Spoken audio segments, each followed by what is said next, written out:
All right. Hello, everybody. Welcome to the Pretty Little Podcast. I am one of your hosts, Debbie Chad, and with me is your other host, Chucky Sleaze. Chucky, say hello. Hello. What are you up to now, Chucky? I'm attempting for the second time to record a podcast. Yes. So this is technically the second episode because the first time we recorded, for some reason or another, the microphones did not pick up any of the sound, and we wasted about an hour and a half of our time. So we're here today to revisit a movie that I have now seen 3 times because I watched it again this morning, right before we started recording. And I gotta say, I still don't like it. It still doesn't make sense. I still have the scenes out of order in my head. I literally just got through watching this thing, and the third time is not the charm, man. I was bored to tears watching this again. Well, yeah, I really agree. I've only seen it twice. So you've seen it more than me now, and I'm sorry that I suggested it. That's not a good start. So I will say, okay, based on what I remember from the first time we tried to record this, I don't think we need to cover every scene. I mean, because I agree. Like you said, you can't even remember the order that they're in. You can't. I remember some weird stuff from this movie that might be worth mentioning, but the whole thing, no. That you said we wasted an hour and a half last time. That was an hour and a half of you describing the movie. Yes, that is an hour and a half long. We don't need to do that again. Literally the length of the movie. God, I'm so glad you didn't get that recorded. To be honest, I think the last time we recorded, I think it was a little bad. It was real bad. I don't think either one of us were comfortable enough to upload that. But I figured, you know what, do it anyway because we could look back on it and laugh. You know, if we get to 50 episodes or 100 episodes or whatever it is, we could look back at that first one and just laugh our asses off. But yeah, it was pretty bad. So back to this film. Yeah, there's about maybe 15 to 20 scenes in this movie. And there's 15 minutes of movie. Yes, only about 4 scenes in this movie are necessary to move this plot forward. And the rest of it's just strung together with a lot of filler. Watching it this third time, man, there's probably at least 25 minutes of just driving, looking at scenery. Oh, that song that plays every time he gets in the car. Motorama. Oh, yeah. We didn't even say the name of the movie yet. So, this movie's called Motorama. It's from 1991. Do you want to tell them what the plot of this thing is? Okay. A kid runs away from his abusive parents. And he drives a Mustang, a classic Mustang, up what I assume is Route 66. Well, that's debatable because I don't think this takes place on Earth. No. What I'm saying is it looks like it was actually filmed in the area. And yeah. This was like Nevada somewhere, desert everywhere. Yeah. But all do they even have license plates in this movie? Yeah, I think so. I know the money looks like it's from Canada. Yeah. But according to IMDb, it's European money. It's like euros or something. Okay. Yeah, it's like French money. Sorry, Canada. I didn't mean that. Who knows? It is not American money at all. Yeah. It's very obvious that it isn't. And it's like Springfield with The Simpsons. Like they never specify where they are. Yeah. Everything in this movie, like the states that he's going through, they're all made up. None of them are actual states. State soda. None of the landmarks are actual landmarks. The gas stations he visits, they're not branded with anything, that you would recognize. That's another the Mustang that he's driving. Does it have logos on it? Does it? I don't think so. Yeah. I think all the markings on it, like what model and everything is just, it's been stripped. Yeah, it's like whenever in other movies or TV shows like Married with Children, they'd always pull out a box that just said cereal. Right. Or right. it would be a white can that said beer on it. Yes. Yes. This is that type of movie where everything is just kind of generic and weird. I think they were trying to lean in with that. It didn't come across as funny or interesting or anything because it's this movie. Yeah. They're trying to be so artistic. There's definitely attempts at comedy in this thing. I mean, some of the actors are even from comedy backgrounds, but they're just, they're not funny. They're not serious. They're not anything. The acting in this is very strange because you got a lot of It's only talented funny because it's weird. It's like, that's funny. Like, yeah, exactly. It's weird because every scene is, oh, hey, there's that guy. And like, is that Meatloaf? Yeah. That's Meatloaf. And it's kind of strange that these actors even agreed to be in this because this movie came out in 1991. We're not talking about all that long. I guess it was that long ago, huh? But Yeah. these people were pretty well known at the point that this movie was made. And I have a theory that this thing was recorded well before it was released.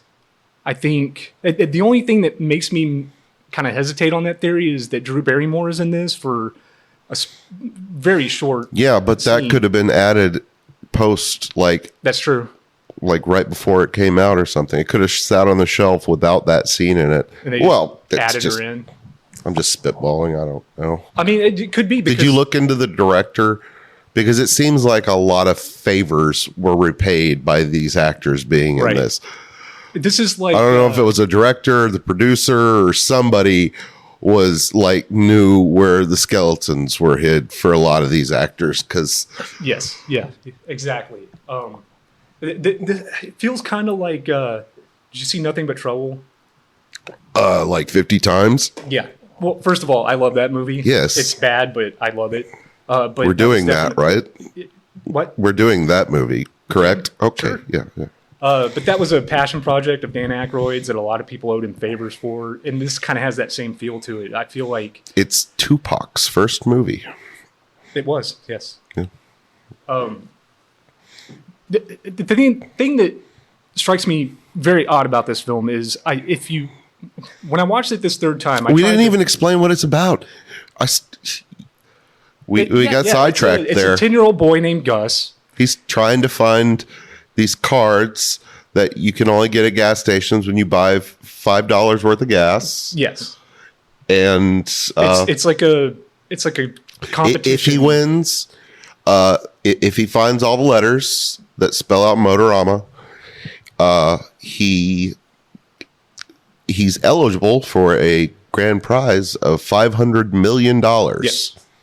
And 500 million. so he runs away from his abusive parents. I don't know if he steals a Mustang, or I assume it's probably his Yeah, there's a dad's scene- or something. There's a scene that explains it. It shows him actually breaking into it, and the keys are in the ignition. That's why he takes it. But It's pretty early on. before he does that, he is my favorite part of the movie. I think it's the opening credits, because it's basically like an homage to a Freddy movie. I don't know which one it was, but it's the one where he's making his claw at the beginning. Mm-hmm. And it's really, they shoot it all spooky, like, what's this movie about? And when he gets done making his new tool, you see that it's two little booties for his feet that allow him to use the gas and brakes in the Yeah, car. it's got like the end of a crutch on it, so it extends his foot out a little bit. But they so he look can like reach the pedal. astronaut shoes or something on Yeah, top. exactly. They're made of wood and metal, and I mean he's got like They're pretty awesome. I mean, I was pretty sad. Spoilers, he throws them away. But I was sad when he did that. That was one of my other favorite scenes, when he chucks when them he off the chucks them, cliff. So yes, this 10-year-old during the credits, you can hear while he's making these shoes. Yeah. You can hear his parents arguing.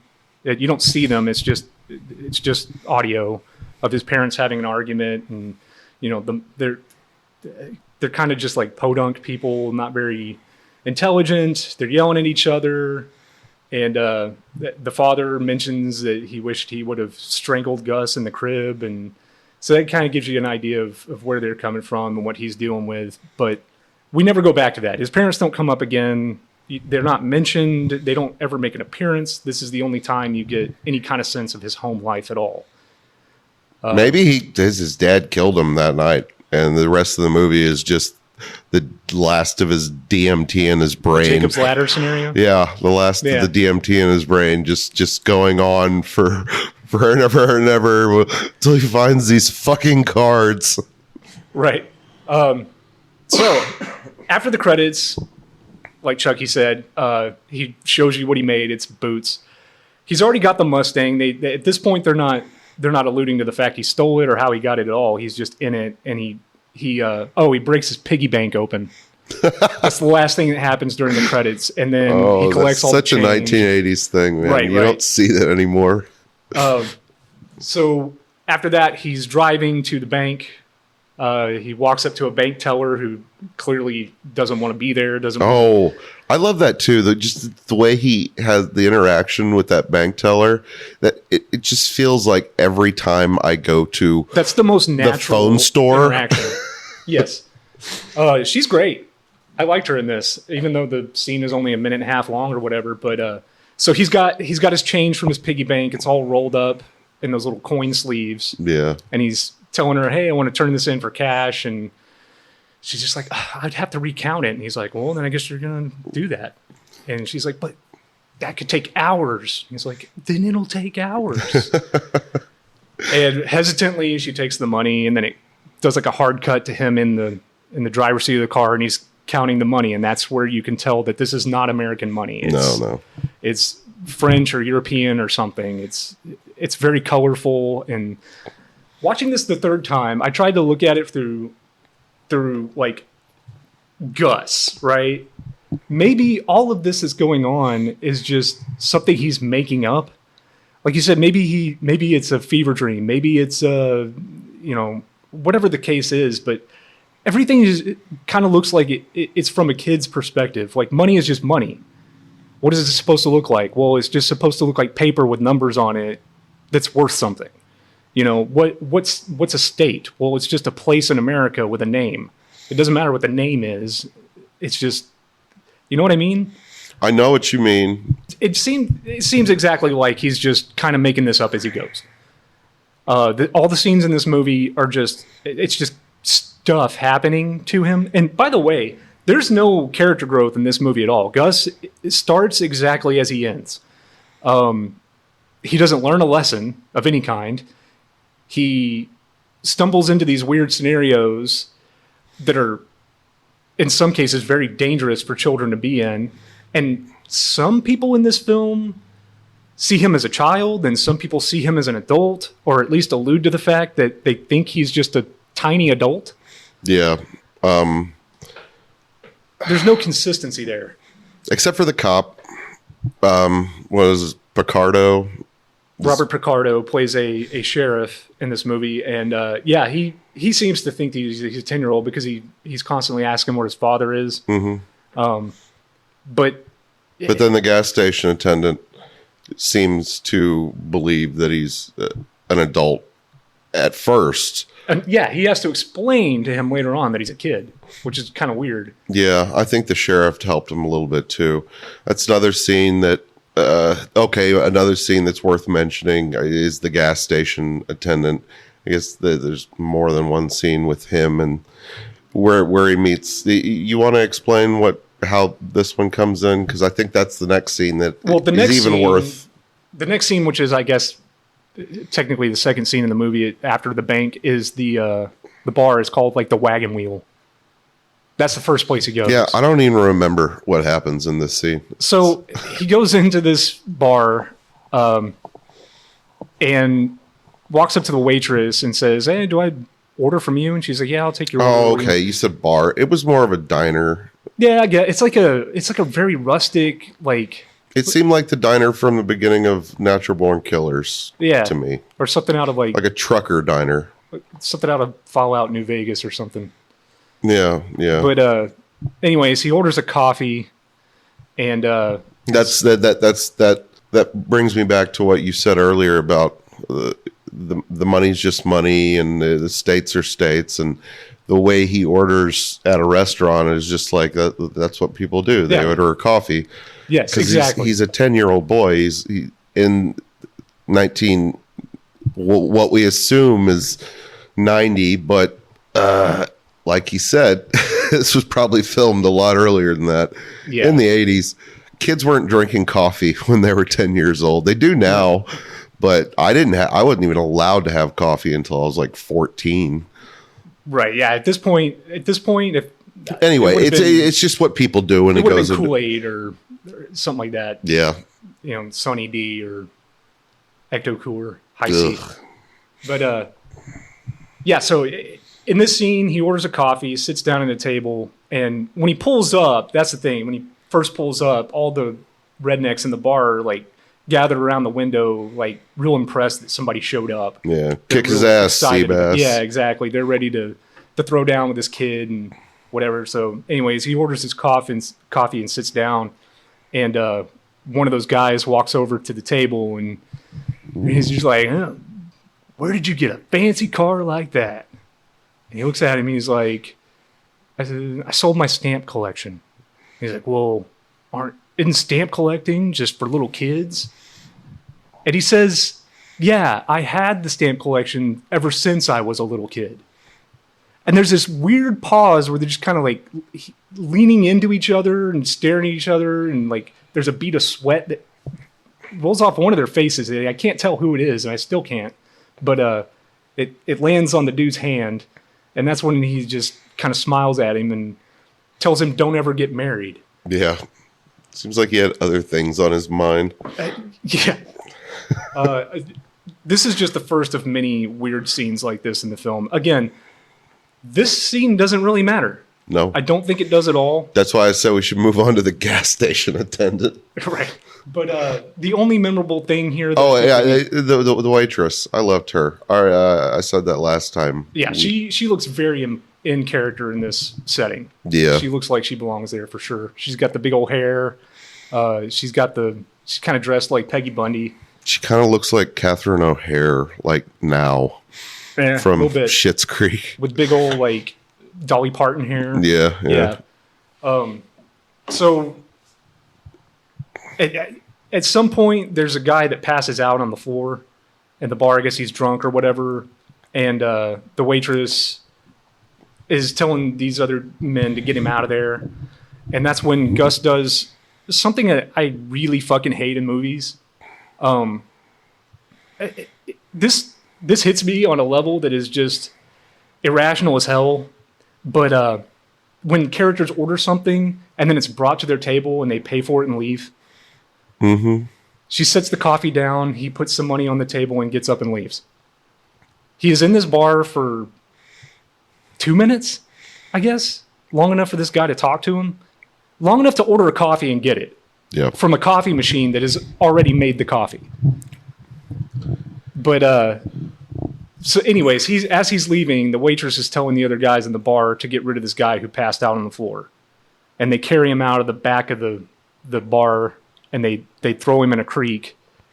And there's this weird transition because it's showing like the creek and then there's weird shit floating around in the creek. There's like Band-Aids and like rope and I went back and tried to watch this and be like, okay, maybe these are things that symbolize different parts of the movie, or there's some significance to these objects that are floating by in the creek, but there isn't. Because I mean, to get ahead of myself again, he ends up in the creek at the end of the movie, right? Yes. Yeah. So, were they trying to signify these were things that along the way, like, or like?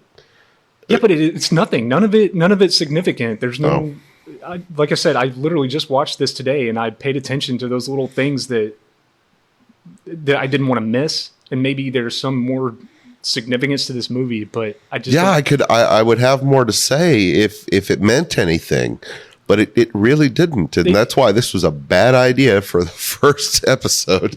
But, hey, might as well get those bad ideas out of the way. Exactly. Oh, by the way, this movie's rated R. Yeah, he's cursing. He's cursing It's throughout. rated R for multiple reasons that are extremely shoehorned into this movie. I think there's a lot of scenes that they just threw in here afterward to get an R rating, which I don't really understand why they wanted an R rating on a road trip movie starring a 10-year-old boy. Because who's that for? I feel like if they had made this a little more geared towards children instead of adults, it would have worked better. And they really needed some writers definitely. that knew how to write children's movies. Because there wasn't a movie like this at this time. No, there are movies like it afterwards. Maybe The Wizard. That was just, you took the words out of my mouth, Chad. The Wizard. I just is kept a good thinking, example. California the whole time. Motorama. Yeah, right. But the thing about this movie is it's just Gus. Yeah. He doesn't pick anybody up along the way. No. He doesn't leave with a friend or We could anybody. use some Riley Key. Is that the girl's name from Wizard? The little redheaded girl that ended up growing up and being a. I'm sure. I wasn't really a big fan of that movie as a kid. No, I loved it. I saw it a couple times, but I've never really liked it. Yeah. But yeah, Gus never. He doesn't find a friend along the way. He doesn't. Well, he does. He finds Phil. Well, he doesn't pick anybody up and then continue his journey with a new friend. And there's so much more that could have been done with that, I think. So the Phil and Gus thing, because Phil is obviously named Phil because he fills it up, right? Or fill her up. Sure. Okay, well, is Gus supposed to be like gas? So Phil and Gus is No, Phil Gas. My theory on Gus is that Sorry, I'm grasping at straws there, just trying to find some kind of meaning to this movie. no. This movie really wants you to think that it's deep, especially towards the end, and we'll get to that because there's a scene where they just throw everything in at the end. Yeah. I went and watched that scene. I ran it back a couple times, and man, there's some. You're talking about when he gets thrown out the window of the. No. Before that, I'm talking about when he goes through the last state. Oh, where he finds himself, his old self. No, where he's driving through the tunnel of horrific bullshit that. It's called Essex. It is. We'll get to it. All right. We'll get to it. But yeah, the next scene in this movie, after he leaves the bar, gets back in the Mustang, we're treated to another, whatever it is, 25 seconds of him driving around. And while he's driving, he sees a sign that says Motorama. And I guess that's what gives him the idea to play this game. I don't know if he's ever heard of it before this, or if this is the first time. He didn't lay out his plan when he left his parents' house. He just left. We don't know why, other than they're abusive, but it didn't seem like he had a plan. He just had a few bucks. And That's funny. I always assumed that he set out to play the game, but I mean, if that's when he saw the billboard, that it makes sense. There's no mention of Motorama or what it is until this point when he's driving and he sees the Motorama sign. Yeah. And even then, it just says Motorama. It doesn't say play this game. It doesn't mention that it's a game at all. It's just letters that spell out Motorama like they do on the little cards that he gets. So you don't know as a viewer what the hell this is. He's just really happy to see this sign. And he starts cheering and I guess decides that that's what he's going to do. He's going to go to...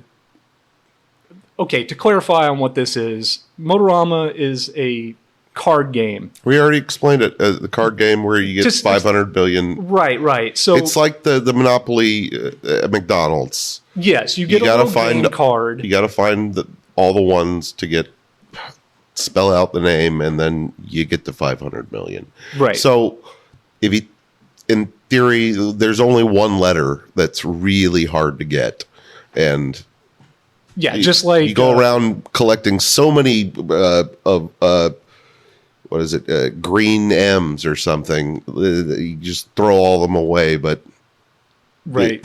when you get need that one of last each red letter. R, then You need one of each letter to spell out Motorama. That's all it is. But Yeah. yeah, it's a lot like that Monopoly thing from McDonald's. So the next scene in this film, he's pulling up to a gas station, and the gas station attendant, his name is Phil. He's got it on his shirt, just like a grease monkey. He's got the little patch on his shirt that says Phil. As he pulls up to the pump,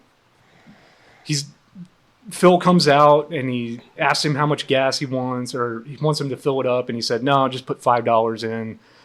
And while he's doing that, Phil has this kite that is attached to a reindeer statue, or like a deer statue. It's attached to the antler of the deer, and the kite's up in the air. And Gus asks him what this is all about, and Phil tells him that one of the local reporters had taken a picture of him shaking hands with the sheriff, and she wanted to run it in the paper to show that his business isn't corrupt. I don't know what that would prove, but he's not okay with that. He says, "There's only one person that I want to show that I'm not corrupt, and that's the good Lord." So his idea is he's going to take the picture of him shaking hands with the sheriff and attach it to a kite to show it to God. To show it to God. And he's looking at this thing. He's like, "Man, I don't know if I can. I don't know if it's high enough. Do you got any more? You got any more string?" And Gus is like, "No, I don't have any string." So, anyways, he fills up the gas. He cleans off the windows and all that. And then Gus is about to leave, and before he does, he's like, "Oh, my Motorama cards. Every gas station, when you spend $5, you're supposed to get a Motorama card." So he goes back in and he asks Phil for his card, and he goes to look for it. While he's looking for it, the sheriff pulls up, and Phil notices the sheriff. Gus notices the sheriff, and Gus is a little freaked out because when the sheriff gets out of his car, the first thing he notices is a bright red Mustang sitting at the gas pump. And the sheriff walks over to the Mustang and he's checking it out. And Gus is a little weirded out by this because he's a 10-year-old boy and doesn't want the sheriff to know that he's driving this car. Phil goes out to greet the sheriff and shakes hands with the sheriff, and then poses for a picture, and a camera flash goes off, and it's the picture that's on the kite. So he's already got a picture of this event on a kite that hasn't happened yet. I don't know what that's supposed to be in reference to or symbolize. It's a little weird. It's just yet another thing in this movie that happens out of nowhere. What is your take on this? I don't like it. The more we talk about it, the more I hate this movie. There's no point to any of it. It's bad. And by the way, we're not recommending you watch this at all. I saw it 3 times. It doesn't get better. Just don't waste your time. But anyways, this has no significance to anything. It doesn't come up later. Yeah, it does. The photo? Oh, no, not the photo. Yeah, this little event that happens, this photo being taken, it's just very strange and out of nowhere, and I don't know what the hell to make of it. But anyways, moving along, Phil goes out to put gas in the sheriff's car, and the sheriff comes into the shop and sees Gus.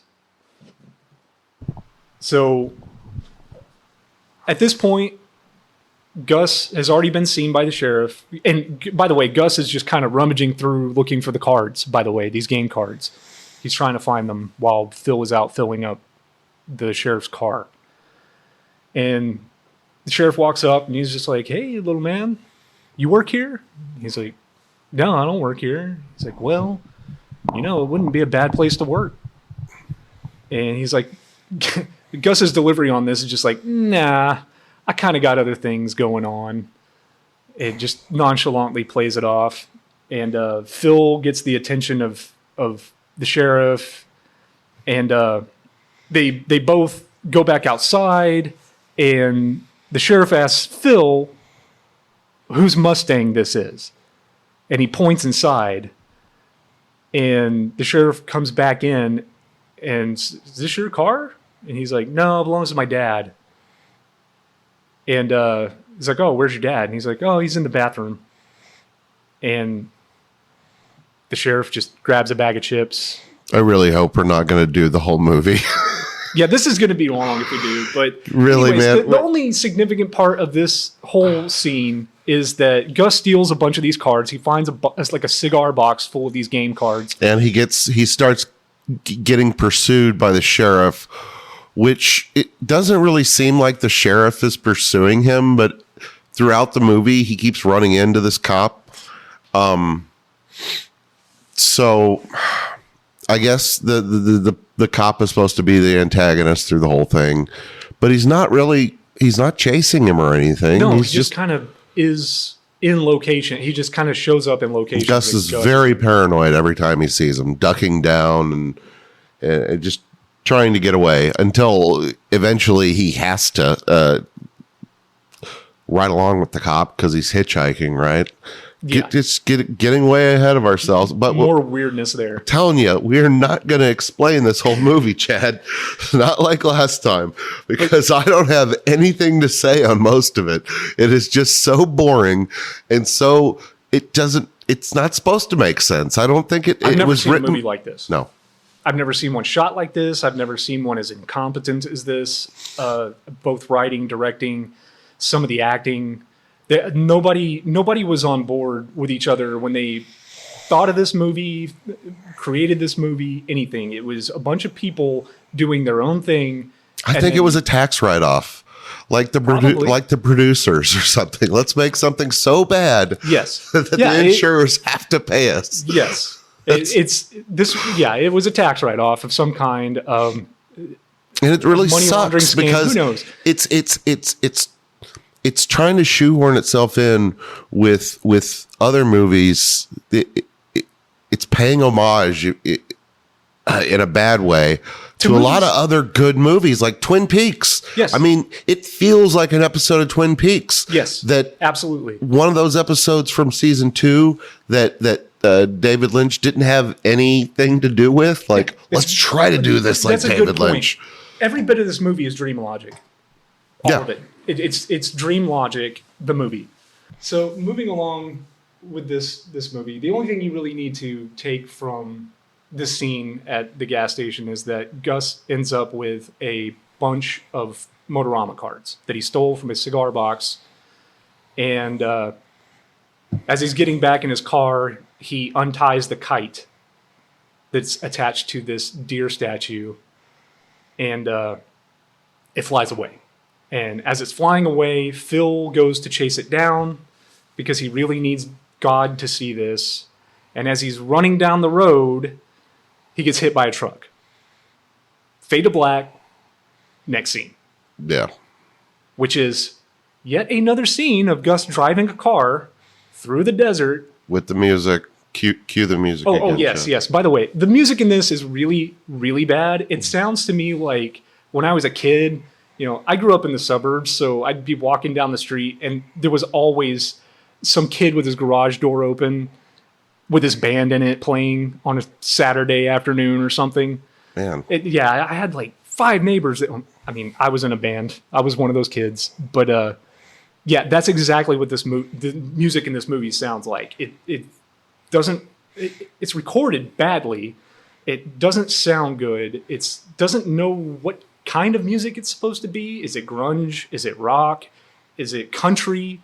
It's kind of like a mix between everything, and none of it sounds good.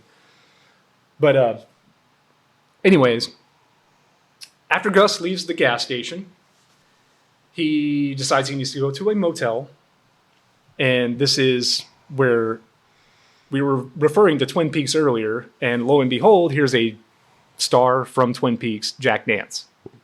He was in Twin Peaks. He was in Eraserhead. He's been in a lot of things. It's mainly what I remember him from. Yeah. But he just looks so much different from Eraserhead. And Yes, this is like 15 years later, he like whatever. shrunk like a foot at least, it seems like. Well, I guess it was just the hair. Yeah, he's one of those guys that like he's just been old my entire life, you Yeah. know. But anyways, he runs a hotel. In IMDb, none of these characters have names, by the way. In IMDb, Jack Nance's character is called Motel Clerk. They don't have names. A lot of these people. Could have called him Squirrel Man. Anything. So he gets a hotel room. It's $8 a night. The clerk asks him if he has a girl with him, and he says no. And then he wants to go check. So he goes outside and he checks the car, and to see if Gus is with a woman. Gus automatically opens the trunk up like, you're gonna want to look in here. Yeah, exactly. Because if he had a girl with him, it was going to be an extra $8, whatever. Gus goes to his hotel room, and this is where he starts peeling off the Motorama cards. And I cannot, for the life of me, remember, other than the first M, what other... I think that's all he gets here. I think he finds an M. And, Yeah, most of them are just sorry, play Motorama. yeah, none of them are winners. Like Chuck said, they just say sorry, not a winner or whatever. But while he's peeling off the stickers, the hotel clerk comes back to his door and tells him if he finds any squirrels to give them to him. Mm-hmm.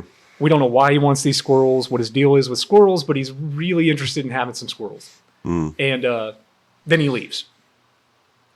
Gus takes a shower. He's leaving the next day, and as he's leaving the hotel room, the hotel clerk is outside at his truck, dressed like an umpire. He's got an umpire mask and like the little, I guess, chest protector, whatever you call that. But he's wearing an umpire outfit, and he's got hoses hooked up to the exhaust of his truck while it's running, and these hoses are going through like a series of other hoses and things into a box. Yeah.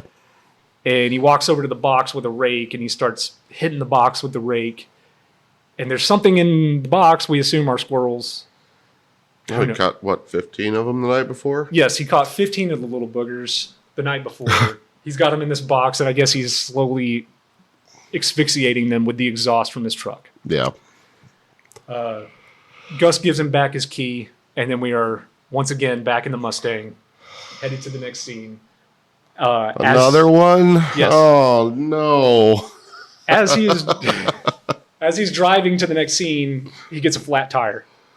So he has to make a pit stop at a tire station where we have Andy and Lou, who are the attendants at the tire shop. Guy from Saturday Night Live. Yes, Garrett Morris is one of them. The other guy is Michael J. Pollard, who I'm not familiar with at all.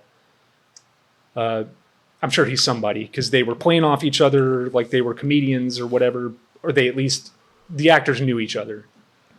Garrett Morris, he's an SNL alumni. It's from the first season, right? Yeah, somewhere very early on. He was in a bunch of sitcoms in the 70s and 80s. I think he's in the 90s too, wasn't he? Yeah, if you saw him, you'd recognize him for sure. Yeah. He's very recognizable. But anyways, Gus is at the tire shop. He's asking what the prices are. They're running down the prices, and he's like, I just want the cheapest one. And they're like, well, the cheapest one's going to run you $30. This is where it doesn't make sense. Cheapest one's $30. Well, how many Motorama cards can I get for $30, right? Yes. And then in the next scene, later on, he's got the Motorama cards and he's driving his car. So he didn't make a choice. He just bought the cards and he got the tire fixed. Yes. This kid doesn't have a problem with money. I mean, he's always running out of it, but he can just find it in any. Absolutely. He can just come up with any harebrained idea and make anyone just hand him cash. Yes. Whether he's grifting it off someone or magically pulling it out of his wallet. Yes, he has no problem finding money, but he's always bummed out when he runs out of money. Yeah. Like, why are you so bummed? You get to add something, another stupid scene to this movie where you find more money. So yes, this tire shop scene, all you need to know, he gets a new tire and they give him a bunch of Motorama cards. And then we're back in the car driving to the next scene, which is at a diner. He goes in to order some food. By the way, This is the flea scene, correct? Yes. Okay. Flea from the Red Hot Chili Peppers plays a busboy in this scene. And it's Mentally challenged. yeah, busboy. he's playing a mentally challenged person for sure. But Gus is sitting at a table and he's got food. By the way, I had to pause the movie to get up and do something. And when I came back, I'm looking at this plate of food. It is literally a lettuce leaf with 2 olives. Oh yeah, I remember this now. Yeah, it reminded me of those stupid hamburgers they make with iceberg lettuce. Yeah. Where they just stick the meat in between. Yes, this plate is just made up of fixins for a hamburger. It's nothing. It's garbage. It's nonsense. But there's like a slice of American cheese, and then what looks like could be either baked beans or like pulled pork. I have no idea, but it's ridiculous. As he's sitting there eating his food, there's a family walking out of the restaurant. And they've all got these Groucho Marx glasses with the big nose and the mustache Yeah. on them. And then that's when Flea comes in and Gus asks him where he can get a pair of those. Oh, by the way, sitting there, he's looking at his wallet and he's down to his last dollar. He mentions this out loud and he's really bummed out about it. Yeah. He asks the busboy where he can get a pair of these glasses and he's like, oh, there's right over there. There's a machine right over there. You can get them. So he gets up. They're $1. He buys a pair with his last dollar. You got to spend money to make money. You do. But as he's doing this, there's a couple coming in. By the way, they are credited as kidnapping husband and kidnapping wife. Toy box killers. They kind of look like it. they kind of do this to do the toy box killer thing to this child. No, they do. Yeah. My God. Yes. The only thing that's missing is the Doberman. Right. They come into this restaurant, and by the way, they are out of style here. They are definitely dressed like it is still 60s. yeah, whatever it is. It's Late 70s, 60s. Early. Yeah. The They're woman dorks. is like, she just looks like a washed up pinup girl, and the guy just looks like a schlubby director, sleazy director guy. Yeah. So Gus gets his glasses and watches this couple come into the restaurant and sit down, and then he has an idea. He's going to siphon gas out of their car and put it in his, because now he has no money and he needs gas. We didn't get any kind of indication that he ran out of gas, other than I think the car might have been sputtering a little bit, and that's why he stopped at the diner to begin with. You know, I'm kicking myself for even bringing it up because you're going to explain it, and we don't need to. You left out the part where he cons the cook out of. That's why he needs the glasses. Yes, that's why he needed the glasses. He gets the glasses, and then he messes with the cook. Oh, okay. Wait. So you're saying that he got the idea for siphoning the gas, and then he goes through the rest of it to Okay. This movie's so bad. His idea, whenever he's down to his last dollar, his idea is he's going to get a pair of these glasses. He's going to put them on, and he's going to use that to pretend that he's the health inspector to go back into the kitchen and find all kinds of violations that he can charge them with and get money. Okay. As he's doing that, that couple's walking in. He sees their car. The camera like holds on their car. So Gus is obviously looking at this thing, and I guess that's when he gets the idea to siphon the gas out of their car and put it into his, because that's when he pays the busboy $1. Yes, he has another dollar in his wallet. God damn it. Continuity. There's none. This is what he pays him $1 to find a hose and he says a bucket of some kind, so he can suck the gasoline out of the car, put it in the bucket, and then he can put it in his car, whatever. Yeah. The busboy is very pleased about this because $1 to him is like gold. That's a lot of money to this busboy, and he is on a mission now to get a hose and a can for Gus. Even though his boss is telling him to get back to work. Yes. But he's already been paid for this other job that he's been. Yes. It's a very top secret, important job because Gus tells him not to tell anybody. So he's on a top secret mission. It's just now like to the get- director was like, do whatever you want. Yes, and scene. Scene. What's my motivation here? Oh, I don't Bus know. boy. You like money, and he's going to give you $1. Do stuff. Yeah, make stuff happen, and we'll edit it and turn it into a movie somehow. But That's exactly what your idea for this podcast was. 100%, absolutely.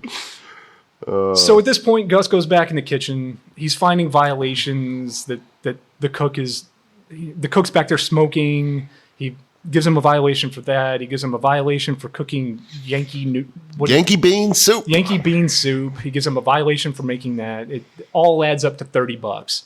So he's got the money for the gas. He doesn't need to steal the gas, correct? need to. But if he But if he that's what doesn't it is. steal the gas, then they won't have the next stupid scene. He can't leave without the gas. The car started sputtering. That's what it is. Okay. All right. Okay. But anyway, so while he's back there, the real health inspector comes in. And the busboy sees the health inspector and What a coincidence. immediately knocks him out with a frying pan. Again, this character doesn't need to exist because there's no reason for him to be there. That's it. He shows up, he gets hit with a frying pan, passes out, and he's done. And at that point, we got a hard cut to Gus later that evening with a hose and a can that the busboy got him, and both of them are out by this couple's car. And he's siphoning gas out of the car, and while he's doing that, the couple leave the restaurant, and the man sees him siphoning the gas, and then just backhands the shit out of him, and it makes Gus pass out. Now we are in the next scene, which is the hotel room that this couple is staying at, and they've got Gus tied up in a chair like he's a hostage, and he's got blood coming out of his eye, and his eye's all fucked up and He got boo-boo. bruised. Yeah. So this couple is extremely horny for each other from the get-go in this scene. Yeah, it seems like they're like trying to work Gus into the middle of it too. Like, hey, we got another warm body here. Might as well. I mean, Yeah. you're an adult, aren't you? The wife walks over, looks at it. Oh, she takes off he's still wearing those fucking glasses, the Groucho Marx glasses. She walks over and takes them off his face, and she's like, yeah, I thought so.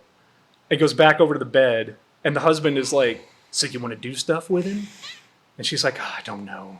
So at this point, when she sees him, and she's like, I thought so, you're under the assumption that now she knows he's a 10-year-old. Yeah. That he's or at least a kid of some young age. He is an underage child at this point. She knows it, he knows it, and now they want to do stuff with him, and she's not sure. The whole time, Gus is sitting there like, guys, you know I'm right here. My eye really fucking hurts. Can you help me out here? I need a doctor. And so they call a doctor. Doctor comes over to the hotel. They got Gus laid down on the bed. Doctor's looking at him, and he's like, yeah, I can operate on him, but I'd have to do it tonight. Otherwise, he's going to lose sight in his eye. So this is like an old West doctor that comes to your house Yeah, he's making and house does your calls. surgery on your bed. Yes, And wherever you are, he's going to do it there. He's got his medical bag full of his tools. He says he needs to fix Gus's eye or he's going to lose his sight. And does he even quote a price or anything? He just No. says we need to do it, and no go- price, nothing. the couple decides it'll add character. And sorry to push fast forward on this, but you wake up and it goes to the next scene, and it seems like they've had a threesome, and So Gus passes out from the pain of his eye. yeah. While he's passed out, this is the Drew Barrymore scene. Oh, that's why that scene's in. Yes, it's a dream sequence where Drew Barrymore... It's a wet dream sequence where he's Kind being of. molested by this couple. Okay, we got it. Yes, Gus is passed out on the bed. He's daydreaming about Drew Barrymore, who is she's in a bathing suit with a sarong tied around her, and she's telling Gus, you won, Gus. You won Motorama. Immediately followed by, you didn't win, Gus. And then he wakes up. So stupid. He wakes up and this couple is above him on the bed. They've all got lipstick all over their faces. They've been drawing on each other's faces and bodies with lipstick. And the husband starts drawing on Gus's face. And he passes out again. Then the very next thing, we're now, I guess the sun's up. Gus is putting his shoes on while the couple is naked in bed, covered in lipstick. And they tell Gus he can keep the gas as he's putting his shoes on and leaving. Yeah. And so I don't know what's gathered from this scene other than some weird shit happened that was sexual with a child. And we're moving on from this scene. Yeah. Let's go drink out of a tire in the middle of the desert. Yeah, he's got to get the lipstick off his face, so he finds a tire in the desert that's Like a full giant freaking a tractor tire. Yeah. It's probably as tall as he is. Yes. And it's a giant tire. Full of nasty water. And there's no cutaway. I mean, that kid did wash his face off in that tire. Yes, that was he absolutely gross. did. He's got to get the lipstick off his face. So the tire's been collecting rainwater. And the blood. And yeah. So he does that and then goes back to his car, gets in it and drives away. And at this point, we are once again spending another, 30, 40 seconds of Gus driving around looking at landmarks. Is this the scenic overlook? Is this the scenic overlook? The next scene? No. This is the actual bar with Meatloaf. Meatloaf. Oh, God. The singer Meatloaf is in this scene. So Gus goes into this bar. He's eating a peanut butter and jelly sandwich. As you do. Yeah, and some chips, I think. Yeah. But while he's there, Meatloaf is at another table and he's challenging people to arm wrestling competitions so he can swindle money out of them. At this point, Gus has an eye patch. I don't know where he got it from, but he's got it. Maybe the doctor gave it to him. Maybe he got it out of the same machine that he got his Groucho glasses. But why would he anticipate it? Why would any of this happen? Anyways, I think the doctor might have given it to him or something. But he's got an eye patch on, and that catches the attention of Meatloaf, and he's got his... It's like clearly a biker gang that he's the ringleader of, and they're all surrounding him and cheering him on these arm wrestling competitions. And anyways, he makes his way over to Gus's table, and he calls him Old Pirate, I guess because he's wearing an eye patch. But then again, this is another one of those things where, why Old Pirate? Yeah. Is he seeing him as an old man, or is some characters treat? It's obvious. Yeah. It's obvious that Meatloaf and his little buddy are convinced that he's an adult. They keep switching back and forth. It doesn't make any rhyme or reason. Anyways, he challenges Gus to an arm wrestling competition. Gus says no. He keeps trying to challenge him, and he finally just... He says he'll let him win a little bit. Yeah. Meatloaf tells him he'll let him win a little bit if he starts losing too much or whatever. And it's $10 a pop. Each round is $10. Gus says no, but then the sheriff from before walks into the bar, and as soon as he sees the sheriff, he's like, okay, yeah, $10, let's do it. That just convinces him to take part in a arm wrestling competition with a man that is 5 times bigger than him. I guess it's supposed to be a diversion, or... Wouldn't that draw attention? Yes, it would, but hey, I mean, this movie's not supposed to make sense. No, you're right. Anyways, he challenges him, immediately loses. He keeps winning over and over and over. He winds up owing him $50. And Gus tells him, hey, man, look, I don't have much money on me. All I can spare is $20. Will you take $20 and leave me alone? I think he said he alludes something to the point that, no, we're not going to do that for you. And Gus is like, well, how about this? I'm playing Motorama. That's my whole focus in life right now is playing this game. And when I win, I can pay you back. And Meatloaf's buddy is there. And he's like, oh, you're playing Motorama, huh? What letters are you missing? And at this point, he's missing the T-O-R-A. The 4 middle letters is all he's missing. Anyway, throughout this movie, he's getting cards and he's finding letters. He's only missing those 4 at this point. And Meatloaf's buddy's like, oh, why didn't you say so? We can give you those 4 letters. And it immediately cuts to Gus in a shed with Meatloaf and his buddy doing what? Getting tattooed. What are they tattooing on Gus? Torah. Tora. The letters he needs to spell out Motorama, they are tattooing on his arm. Along with some kind of skull and a snake.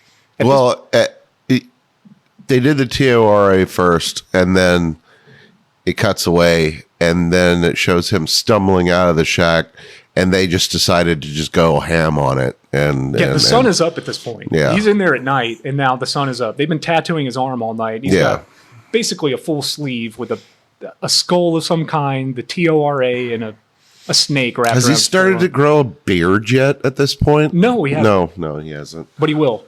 Oh, So Meatloaf and his buddy leave, and Gus stumbles out. I guess they tore the sleeve off of his hoodie so that he could get this tattoo done. And he gets back in his car and drives away. And now we are at the scene you want, the overlook scene. yeah. This is, like I said, there are only like 3 or 4 scenes that we should even talk about, and this is one of the interesting ones.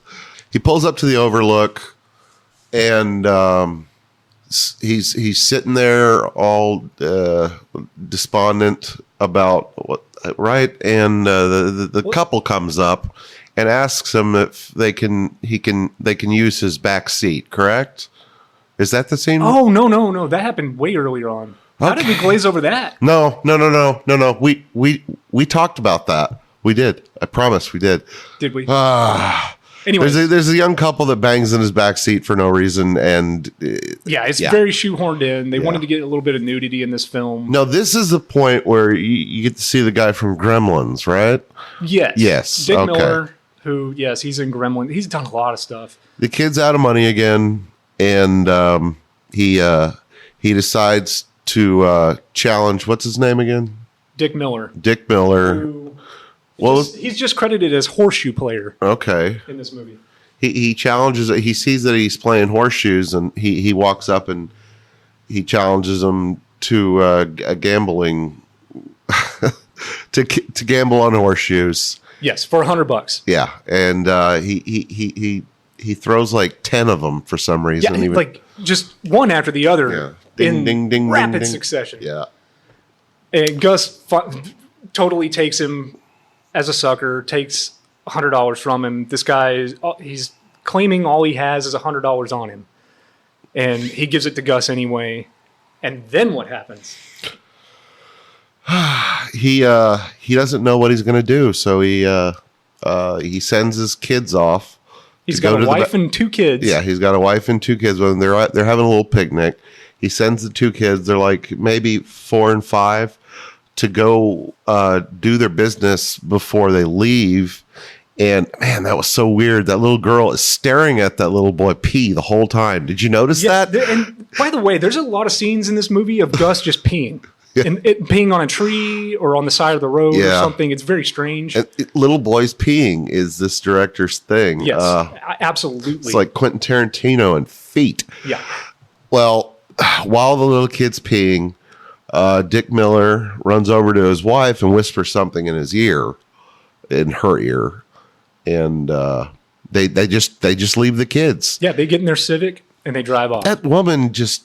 It seems like it's already been a plan. Like, and he's like, okay, well, I've lost all my money. We can finally abandon the children. Yeah. So they drive off. They leave the kids. And the kids have they linger on the children, just kind of standing there looking like staring at each other. Reminding me of those 2 kids from The Witch. You know, it's just blank evil children. Yeah. There was a reason he got rid of those kids. And then we are on to the next scene of Gus driving, because of course he has to be driving. And this is the dam. It's like not the Hoover Dam, but it is a dam. Like, it reminds me a lot of the Hoover Dam from Fallout. It's New Vegas. It looks like it is an actual dam, but I don't think it's the Hoover Dam where they filmed the location they filmed it at. All right. But he's driving on a dam, and while he's driving, he's pulling off the stickers on these game cards to see if he's won, and he keeps tossing them out the window as he's losing. and he pulls one off, and it's Green tea, I think. yeah, it's a T for sure. And not thinking about it, he tosses it out the window. And then he's like, "Oh shit, that was the tea I needed." So he stops the car, and he gets out, and the tea is like it's teetering on the edge of this dam as Gus is approaching it, and he reaches out to get it, and the wind catches it, and it starts flying away. But then it just flies back at Gus into his hand. Yeah, So it flies off of the dam, and then they just cut to it being right above him, and he gets it. yeah, Great. just All more right. padding. Yeah, more padding more for this padding. film. It's supposed to drum up some kind of suspense or whatever, but it's not suspenseful. It's shoehorned in like everything else. But he gets his tea, and he goes back to the car and pulls off some more, and he gets 2 of the other letters he needs. The other At this point, I was the other just 2 O's. in the second viewing of this, like when he got these 2 next letters, I was just like, "Oh, thank God, it's almost over." Absolutely, because they really needed to get this thing moving. So in rapid succession, he gets both of the O's he needs, Yeah. and now he's just missing the R. So he gets out of the car. He does a couple laps around the car, cheering himself on. Gets back in and drives off. And as he's driving, he's still got another one of these cards, and he goes to peel it off, and there's a semi truck coming right for him, so he swerves to miss it. And I looked at this because the last time we recorded it, I thought maybe he got in an accident with this other car, but he doesn't. The other car is already wrecked. There's another Mustang just like his, and it is a Mustang. I thought it was a hatchback Civic before, but after rewatching it today, it's another Mustang. It was just the like Mustang. his. But it's hit like a barrier on the side of the road, and Gus swerves to miss a semi truck coming at him, and he veers off the road into like a sand pit. Yeah, he of some- plows into a ditch. Yeah, this is like a huge construction area. There's like cranes and tractors and shit everywhere. There's sand and dirt all over the place. But he goes off the road and he crashes into a sand pit, and he gets out of the car and walks over to the other Mustang, opens the door to see if the man is all right, because he's like up against the steering wheel, and you can hear the horn blaring. So Gus moves him off the horn to ask him if he's okay. And the old man is just, Dressed just like him. yeah, He's in like the same Mustang, but it looks like it's been driven for like It looks 40 super 40 ragged. years, and yeah. it's got the same Motorama cards on the He's missing dashboard. the same letter. Yeah, he's dressed exactly like Gus with the green hoodie, all that. They credit him as Dying Man. So at this point, I think you're supposed to assume that this is an older version of Gus. Yeah. I don't know what to think, because okay, the old man, by the way, has a beard and he has gray hair, and now Gus has gray hair and a beard. When he gets out of when he gets out of the Mustang to go check on this old man, he's got a beard, like a 5 o'clock shadow stubble that's like gray. Yeah, and His they've hair's all sprayed. gray. It looks like they spray painted his head gray. It's Yeah, it looks terrible. Yeah. Like the costumes and the makeup in this movie are not good. Yeah, it's That- just- it's very low budget. it's just Halloween costumes. But yes, this guy, he's just credited as Dying Man, but you're supposed to think that he is an older version of Gus, just by the way he's dressed, the fact that he's in the same car, that it just looks more beat up, the interior is torn up, and he tells Gus, all I need is an R. The R is right down the road. He's like, I named all my kids with R names, and he starts naming his kids, and they all have names that start with the letter R. And he tells Gus that it doesn't help if you name your kids with the. He asks him if he has kids, and Gus says no. And he's like, well, it doesn't help if you name them R names. And then he dies. Yeah. And at that point, Gus removes him from the car and takes his Mustang. Now he's driving, and he pulls up to yet another gas station that looks like it's in an oil field. There's oil rigs everywhere. Yeah, it looks like Texas City or something. Yeah, I don't know how he even saw this place, because everything around it, it's in the middle of nowhere. But it is a gas station, I guess. And he stops there. He walks up. He rings the bell on the door. And this gas station attendant comes out, who, by the way, looks like... I've seen him in a lot of stuff. Last time we tried to record, I mentioned that he was he was Captain Spaulding's assistant at the Chicken Shack, or the museum from House of a Thousand Corpses. Yeah. But he was also like a busboy in one of the Friday the 13th movies. I think it might have been 3. He's been in a lot of stuff. He's got a His really... name is Erwin Keyes. Yeah. Keyes. He's credited as Hunchback Attendant. And this guy, it looks like he has a collection of his own cum. He looks like he's got a little bit on him at all times, just in like a little vial that he keeps in his pocket just in case you need it. He's got no brain in his head. I don't know if he's supposed to be deaf or mute or what it is, but he looks very... He's just odd. a sideshow freak. Yes, he is a hunchback man. He just kind of listens to what you're saying and then does what you tell him to. Yeah. But anyways, Gus gets $5. He's a Hodor. Yeah.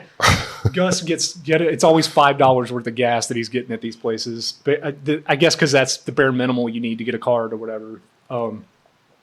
Gives him $5. He gets some gas. And then he tells the man that he needs a Motorama card. And the man looks in his pocket and he pulls one out. And Gus is like, do you just have one? And he's like, yeah, I just have one. And he gives it to him. And what letter is it? It's R. It's the R he needed. Of course. Thank God it's almost over. Almost. It's almost over. God. He's got the final letter he needs. He's happy as hell. He goes off to... I guess you have to go to the home office of the Chimera Gas Company in order to redeem your letters for the $500 million. Yep. So that's now his goal. He's going to this place after getting his letter. And he shows up at the home office. It's a big office building, high-rise. And he goes in and he's cheering and he's like, I won Motorama, yes! And they give him a phone and he gets on the phone and there's a receptionist there asking him what he wants. And he's like, I won Motorama, I have all the letters. And she's like, no, you didn't win. You have a chance to win. Did you read the back of these cards? Yeah. That's where the eligible. Yes. So you don't win Motorama if you get all the letters. You are eligible to win $500 million. Yeah. So Gus is kind of bummed out and pissed off at this point.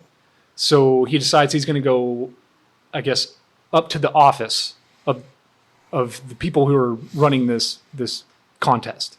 Yeah, he's going to go talk to the lady that they just told him that he didn't win. Like, it's obviously a scam because immediately when you call the office, they just tell you didn't win.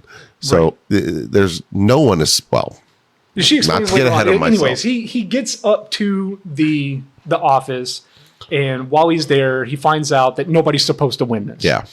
It's just a ongoing thing. It's just for fun, for shits and giggles, and no one's ever supposed to win this. And Gus ain't having it. Are you fucking kidding me? Yeah. Yes, exactly. I mean, he's cussing. This is where he finally loses it. This is me. Oh, wait. This is me at the car dealership. Before he gets to the office, that's where Essex comes in. The tunnel. Yeah. He pulls up. Okay. Before he gets to this office. Okay. Are you talking about the KKK guys? Yes, yeah. Okay. There's a Pope sitting in a... It reminded me of the beginning. It reminded me of the beginning of Beau is Afraid. Yeah, you know that city is just chaos going on everywhere. A collage of just non sequiturs and surreal as shit happening. He pulls up to this tunnel that says Essex, which Essex is supposed to be another state because it's called the last state. Yeah, it reminded me of the jail for ugly people from Garbage Pail Kids. Yeah, a little bit. Yeah, it's just this gross tunnel that just says Essex. Way the too many last name. clowns. So he's driving real slow through this tunnel, and there's crosses on fire. There's KKK members hanging a dude. Yeah, There's a pope sitting on a throne that gets shot in the head. yeah. This is where they are. There's a woman getting raped. Yeah. Well. This scene is so bizarre, and it only lasts for maybe 10 seconds. Yeah. That he's going through this. Anyways, I just thought I'd throw that in there because this is where it's getting its rated R Yeah. rating from, because But back to the build. I didn't realize it was Chimera gas. yes, Chimera is the name of the gas company. But anyways, So they tell him he didn't win. They chuck him out the window. Let's just they heave ho him out of the 110th floor. something like that. And Like they throw him out like you would throw somebody out of a bar. yeah. One's got Like his I've legs, been thrown one's got out his of arms. many times. Go And ahead. While he's they throw him out the window of this high rise, and as he's falling, his shirt sleeve Just magically comes back on. comes back on. His eye eye patch patch disappears. flies off. Yeah. I think he still has the stubble and He does. he still has the stubble and the white hair for some reason. Yeah. The tattoos aren't there anymore. No. And He plops down in the creek that we mentioned earlier, Yes. which was the old man that was tossed out of the bar earlier into the creek. It's the same creek that he falls into. yeah. And now he's washing his face off. Oh, I'm so excited. We're almost done. He's washing his face in the creek. And he gets up and he walks over to the Mustang. He gets his shoes that he made so he could reach the pedals with it. Oh yes, that was okay. Yeah, he throws them. That was God. Yeah. He throws them off of this cliff. I want that he's those. standing I next want to. those shoes. I bet I could walk on them. You could probably find them on some kind of auction. I want those No shoes. one knows about this movie, so You're they're right. out there somewhere. Yeah, they are out yeah, there. you Well, should get them. I can make my own. He gets back in the Mustang. I think at this point he's hitchhiking. He leaves the Mustang there, and there's a guy that pulls up in a station wagon who is Robert Picardo, who was the police officer, the And sheriff. Now he's off duty. He's not even a sheriff. He's just a dude. You didn't get the idea that he was just off duty? No, because he doesn't recognize Gus. Oh, okay. Gus is just a hitchhiker to him All at this right. point. So none of this happened. This is another thing I have a problem with these types of movies, this dream logic shit where they just rely on, well, it's dream logic, so anything can happen, so nothing did. It was all a dream. Yeah, it's that guy waking up at the end of Dallas. Yeah. And so he gets picked up by Robert Picardo. And as they're driving, he's singing, what does he sing? He's singing, Dinah, won't you blow your horn or something? Yeah. Or she'll be coming around the mountain. No. Dinah, won't you blow? Dinah, won't you blow? Dinah, blow your horn. Fee, fi, fiddly, fi, oh. Fee, fi, fiddly, fi, oh. Yeah, So that. Thanks for getting that stuck in my head again, Chad. They pull up to the gas station that Phil works at from the beginning of the movie. And Phil is there now in a full body cast. Yeah. Because if you remember, he was hit by a Can you truck. scratch my nose? He was hit by a truck trying to get his kite. Now he's in a full body cast. Yeah. And he can't do anything. He can't pump gas or anything. So Gus walks over, and there's a big help wanted sign there. And he asks Gus Gus asks Phil if he needs help. And he's like, well, actually, I do. And Gus goes and puts on a uniform. And now he's... Yeah, but remember Robert Picardo asks him, are you sure you want to stay here? Yeah. And he points at the help sign. He seems like pretty good place to work. Yeah. Oh man, I bet that rider was so pleased with himself. Full circle. Full fucking shit circle. We have come full circle from the beginning of the movie to the end of this movie, and Phil and Gus are standing there. Robert Picardo drives off, and then they shoehorn in another character at the fucking last 2 minutes of this movie. Is a guy that pulls up to get gas. Oh yeah, That just won $1 million. Just like that. Yeah. just like that. He he pulls up, and this is Gus asked him, "Want me to fill it up?" And he's like, "No, I want you to take it out." But that shoehorning in another joke, another character, and this guy tells him he just won $1 million at a casino down just the road. like that. He asks him if he wants to touch the money. He goes and opens his trunk, and it's just full of money. Yeah. And he takes the gum out of Gus's shirt pocket. Yeah. Because Gus is like chewing gum or whatever, and the guy steals the gum out of his pocket. Gus puts gas in his car and he drives off. But before he closes the trunk, he asked him if he wanted to touch it. He goes to try to touch it, and he almost slams the trunk on his hand. Yeah, he like slams the fucking trunk down on his hand almost. Like that was very dangerous. Because that was actually a child. I don't know if it was actually the actor playing Gus that his hand was in that scene, but that was almost. I really don't think anyone a major cared. accident on set. I don't think the insurance people were on set for this movie. Probably not. No. So the guy drives off and decides he's going to get a stick of gum and starts chewing the gum, and now he's blowing bubbles with it, and he blows one so big that He's distracted. He drives right into an 18-wheeler. Drives right into an 18-wheeler. There's money flying everywhere. It's on fire. And then we're back at Gus and Phil standing at the gas station, and Gus asks him if he has a radio. I don't listen to much music. Yeah. Something like that. No, I don't listen to the radio. Or anyway, he touches his shoulder. He comes in for a full body cast hug. Yep. And this movie is finally over. And we are all feeling good. Oh, and we're better man. for it. We learned a lot. Are we? We grew a bunch. Are we better? No. Like I mentioned before, Gus is Gus. He starts out as Gus. He ends as Gus. There's no growth. There's no character development. These characters, aside from Robert Picardo, the sheriff, and Phil, none of these characters come back into play later on. They just have scenes with Gus. The scenes end. He moves on. They don't even try a Wizard of Oz or Alice in Wonderland angle here. They do along the way try to shoehorn in some kind of biblical references here and there. They allude to Homer's Odyssey a lot, but none of it is. There's no focus. No, none of it's coherent. None of it was planned out. It seemed like they were just like, oh, let's throw in this reference here. It'll make sense later. We'll make it make sense in post.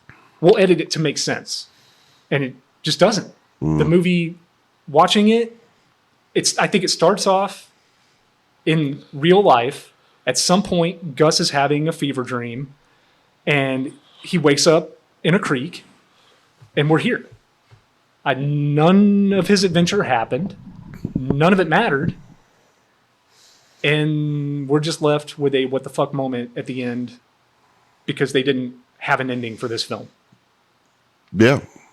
It felt like a dream. And it sticks with you like a dream too. You'll forget everything that just happened after you watch this movie. Like when you wake up and you got a feeling that you had a dream, but yeah, it's the most bullshit ending you can put in a film. I do not recommend this. No. I don't think you should waste your time. Especially after we just explained the whole thing. I mean, you really shouldn't waste your time then if you've listened to this. True. But yeah, it was this movie was actually recommended by you, if you remember. Oh, I know, and I regretted it the morning after I suggested it, and but hey, you got to get the bad out of the way. Yeah, what is this podcast exactly? No idea, man. We don't know yet. We're just doing stuff that we think is fun to entertain us. I've wanted to do a podcast now for 10 years, better part of 10 years, and I figure if I'm going to do it, I might as well. And I asked a friend of mine to help me out. He's a good guy. I think he's pretty funny when you give him a chance, and we'll see what this is. I don't know. We're going to review movies. Games, we're in music, we'll talk about whatever the hell we want to talk about, and we'll move forward from there. But just bear with us while we try to get our bearings on this and get a little more comfortable on the microphones and figuring out what exactly we're going to do in the future. As far as uploads go, It's not going to be consistent at first. I'm going to try to upload every 2 weeks, if possible. But honestly, it's just going to be when, at least while we get going, whenever I feel like we have something worth putting out there. Yeah. I don't think everything's going to be a hit. I'm really glad our last episode failed. Honestly, I think this one was a little better. Yeah.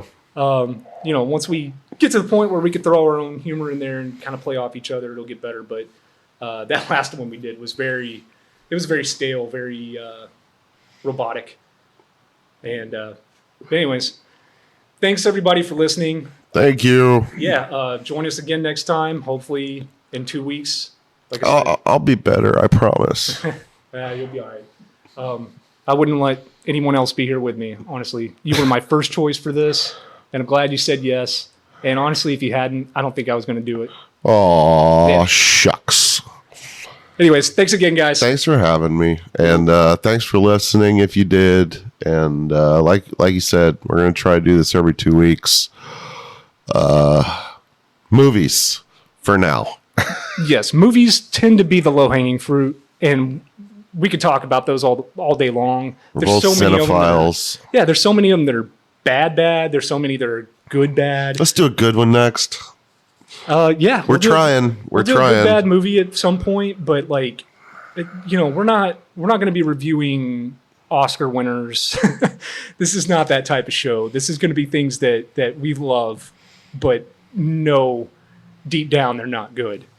With the exception of Motorama, because I don't think either one of us loved this, but we definitely knew it was worth an episode. We could talk about it at least.